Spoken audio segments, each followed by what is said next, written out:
Hi, I'm Larry Richardson, your step-by-step chef. In this episode, we're going to make one of my favorite omelets. It's steak, mushroom, cheese, and a whole lot more. Now, I call this omelet the test taker because it has so much food in it, so much nutrition in it, and probably so many calories that it's excellent for people who have to take long tests. In fact, I made this one time for a friend who had trouble on the first day of a 3-day test battery, and she said it helped pull her through. So give this omelet a try whether you're taking a test or you just have a tough day ahead of you. You won't be disappointed. So come on, let's cook. Okay, the basic ingredients for our steak, mushroom, and cheese omelet are, of course, steak, mushroom, and cheese. But as you can see, we're doing a whole lot more with this omelet too. And that's why I do call it the test taker, because it is packed with calories and also, delicious calories that are also nutritious. So you're getting a lot in this omelet. What we're going to do is we're going to chop the steak until we have 1/4 to 1/2 cup. Do it to your taste. I wouldn't go higher than 1/2 cup, because you won't be able to fold over the omelet. It will just be too fat. The other thing we're going to do is we're going to chop this mushroom, finely chop it. We're going to finely chop, almost mince, this sweet red pepper until we have 1/4 cup. We're going to use this onion. We're also going to finely chop and mince that until we have 1/4 cup. The jalapeno is completely optional. If you like your food spicy hot, as I do, you can add anything from 1/2 to a whole jalapeno. And it does give it kind of a Southwest flair. We're also going to use 1/4 to 1/2 cup of cheese. And we're going to use a teaspoon of salt, a sprinkling of pepper, 2 tablespoons of butter, 4 regular size eggs, and a tablespoon of water.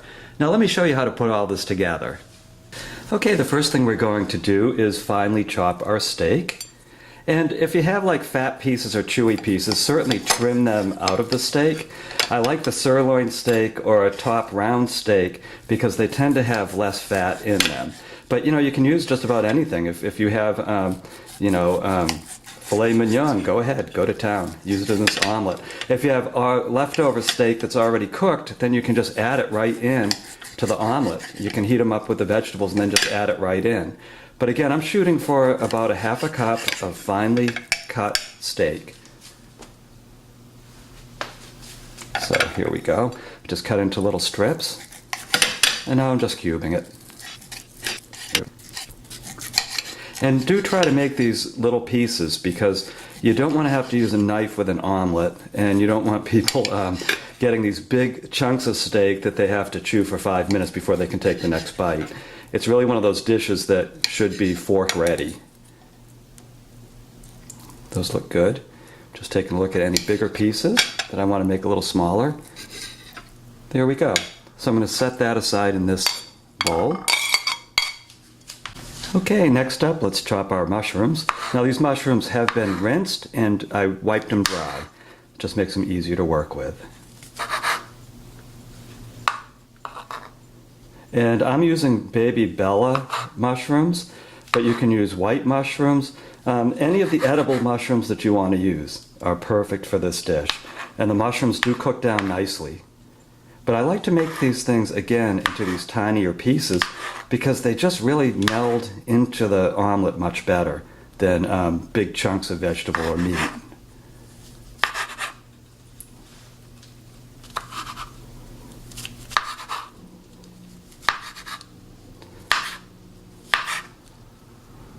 There we go. There's our mushrooms.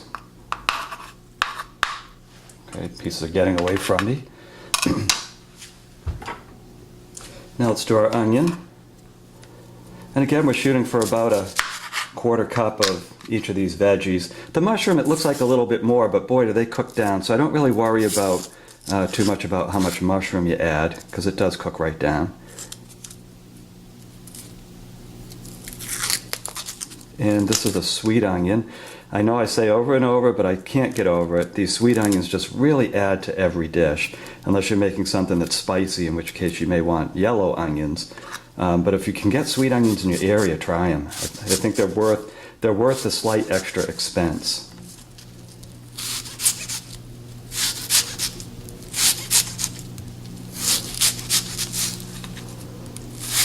So I'm just scoring the top of the onion into very small pieces.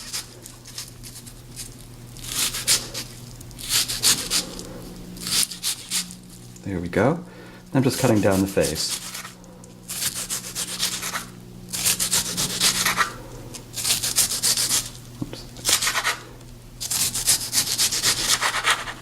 Okay, so that's our 1/4 cup of onion. And now our sweet red pepper. If you can't get sweet red pepper in your area, or you don't prefer it, certainly use green bell pepper, because that's fine. I just, again, like the sweet taste of these red peppers. I just find them delicious in these dishes. Probably didn't take quite enough for a 1/4 cup, so I'm going to slice off another piece.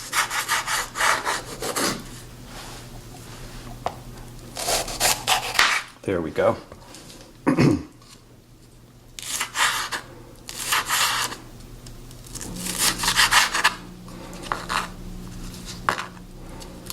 And then I'm just cutting it into these tiny minced pieces. Okay. And here's our jalapeno. And if you have a glove, certainly use it with these jalapenos, because they do run hot. I ran out of gloves, so I have to kind of work around it. And if you are using bare fingers, don't touch your eyes or your nose or pretty much any other extremity, because you will remember it. It'll probably be the only time you do that. Early on when I started cooking, I did that by mistake, and I haven't done it since. Okay, I'm just going to cut this into strips.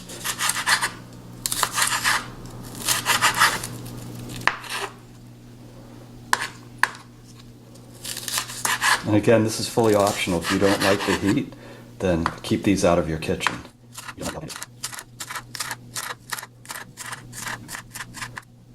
And there we go. That's all we have to do in terms of prep work for the vegetable and steak part. So now I'm going to meet you over at the stove.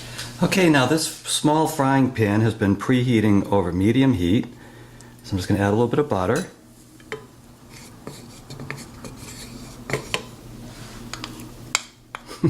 The butter was a little bit melted before I got it in the pan. Oh well. So there we go.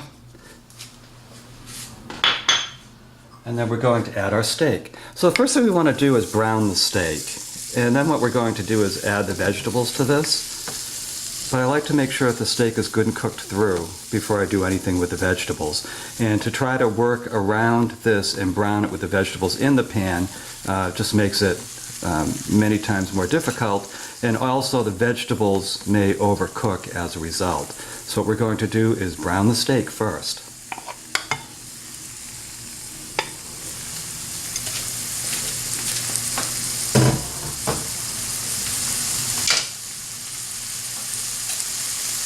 And while the steak is browning, I'm adding our 1/2 teaspoon of salt. There we go. And our dusting of pepper. It just makes the steak stand out a little bit more to add a little salt to it. There we go.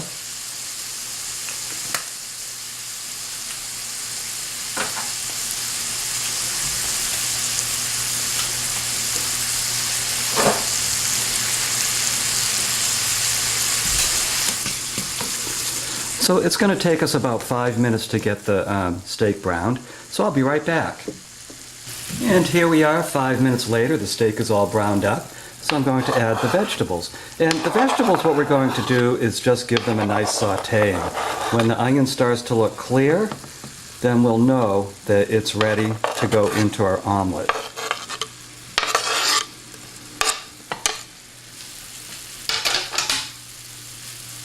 So just give this an occasional stir as it sautés. And while that sautés, what we're going to do is prepare our egg mixture. Okay, now for our egg mixture, we're just going to crack our 4 eggs into this bowl, being careful not to chuck any shell into it. This is not supposed to be a crunchy omelet.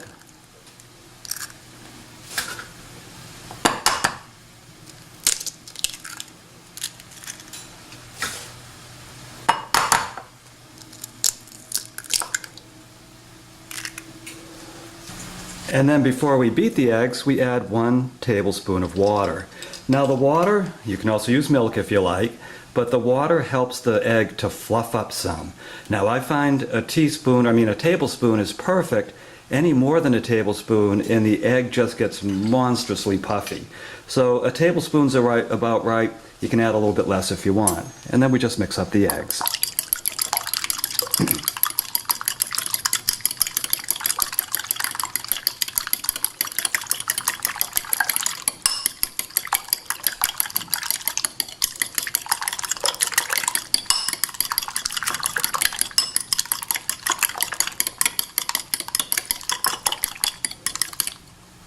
There we go. Now you don't have to be super crazy about getting a super smooth consistency. There we go.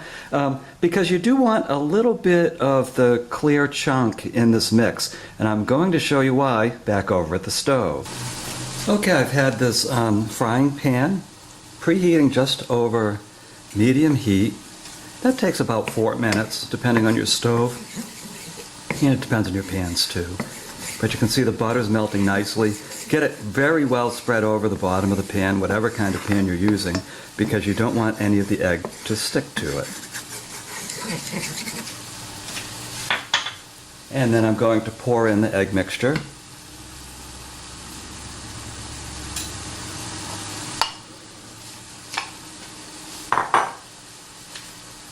Now here's where the omelet magic comes in, at least the way I make them. I'm watching these clear windows, which I'm sure you can see on your monitor, for when the bottom part, the parts of the egg that's touching the pan, cooks.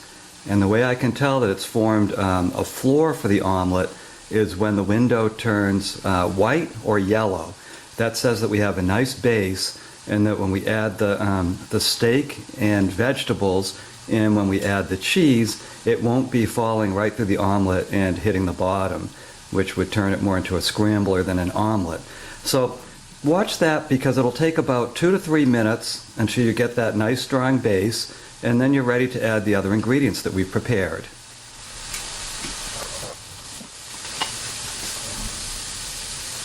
Okay, now you can see that that is white. I'm looking through those clear windows. So that's white, or it may appear a little bit yellow, but it's definitely turning solid. And I don't like it to cook the entire egg before I add the other ingredients, because I do like them to integrate in a little bit with the egg mixture itself. So what we're going to do now is check out how our sautéing is going, and then we'll add those ingredients to the egg mix. Okay, so I have been sautéing the steak and vegetables. As you can see, it cooked down very nicely. Now, if you have a lot of liquid, like do this, push the ingredients aside. If a lot of liquid comes out on this side, you got to get that out of the pan. Otherwise your omelet will come out, it's just going to come out too wet. So if you're seeing a lot of liquid, either use a paper towel to dab it out of there, or if you have the way to hold this back, drain it off into your sink, or even use a colander.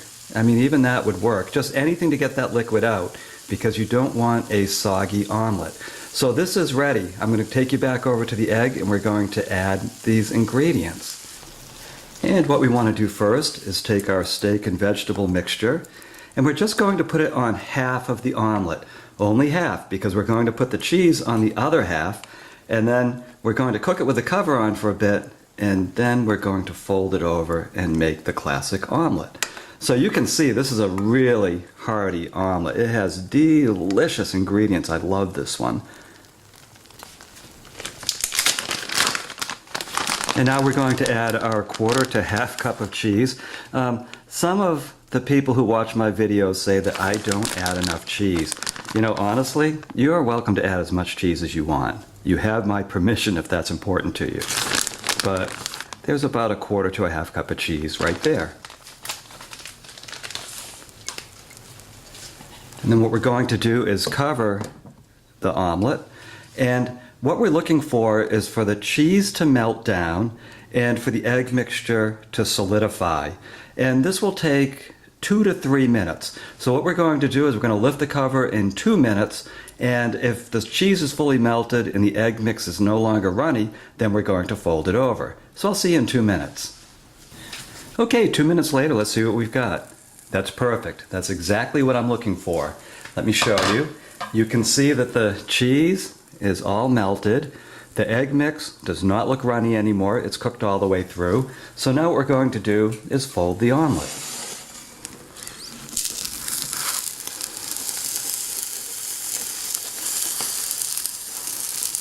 Now you can see this is a monstrously thick omelet. So it is not the easiest one to fold, and if it falls apart on you, one note I can tell you, it's going to taste just as good. So practice this one a little bit and forgive yourself if it either breaks a little bit or it doesn't quite fold right, because there are so many ingredients, so many fillings in this omelet that getting it right the first time isn't that easy. On the other hand, if you're one of those whizzes who gets it right the first time, congratulations. Now this omelet is for 2 people. If you have a test taker in the house, see if they can eat either all or most of it, especially if they have, the SATs or one of those all-day tests, and I can guarantee you this will at least fuel them through the morning session. So congratulations, look at what you just did. You just made a steak, mushroom, cheese, and quite honestly, onion, pepper, and jalapeno omelet. I think you're going to find this one really delicious, and you're also going to find it a great meal for those days when you have a lot of work to do. Now, if you visit my website, stepbystepchef.com, you're going to find many other omelet recipes, and they're also delicious. And some of them are pretty imaginative, but give them a try. So if you visit my website, you look up steak, mushroom, and cheese omelet, you can get a printable copy of this recipe. I also have dozens of other delicious dishes that I will show you how to make in video form and give you the printed copy of. Right at my website, you can just click down through the videos and watch the ones that appeal to your taste buds. So again, that's stepbystepchef.com. I am your step-by-step chef, Larry Richardson, and I'm going to see you in the next episode.